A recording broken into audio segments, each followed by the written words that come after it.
Prenez place sur le radeau et faites attention où vous mettez les pieds. Construit à la hâte pour 2 à 6 personnes, il ne pourra pas préserver tout le monde. Aujourd'hui, c'est 4 naufragés qui s'affrontent pour rester à bord et il n'y aura de la place que pour 2 d'entre eux. Giuliano, Steve, Kyo et Tinu. Giuliano lance le jeu. Après avoir construit le radeau de 25 planches et distribué à chaque joueur 2 cartes outils ainsi qu'une ligne de vie, il révèle 3 cartes événements. Elles indiquent quelles planches du radeau peuvent disparaître à la fin du tour de table. Ce sont la 2e ligne et la 4e colonne dont il faut se méfier. Il remarque qu'au vu des cartes qui risquent de disparaître, il est mal placé. Il ne peut faire que 2 déplacements lors de son tour de jeu. D'ailleurs, c'est à lui de commencer. Il entame son tour en piochant un outil supplémentaire et consulte sa main. Il décide d'utiliser une hache pour déplacer une planche du radeau et se mettre à l'abri. Chacun sa stratégie. Au tour de Steve, il pioche bien décidé à en découdre. Il se déplace ensuite près de Kyo. Il utilise également une hache, mais dans le but de créer un trou cette fois-ci.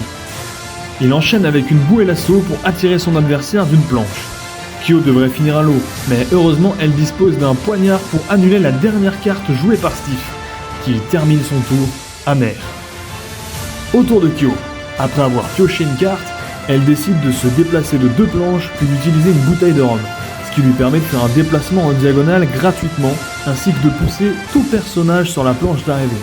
C'est d'une pierre deux coups. Elle se place à l'abri et pousse Giuliano dans l'eau. Giuliano n'a rien d'autre pour se défendre que sa ligne de vie. Il tombe à l'eau mais se replacera où il le souhaite en fin de tour. Il n'a plus de joker. C'est enfin à Tinu qui décide de se terrer dans un coin pour accumuler les cartes outils pendant que les autres se battent. C'est la fin du tour. Il est l'heure de révéler quelles planches du radeau vont disparaître. Planches 7, 10 et 19. Zut! Tinu a oublié que la planche sur laquelle il s'était réfugié provenait de la colonne 4 et avait donc une chance de sauter.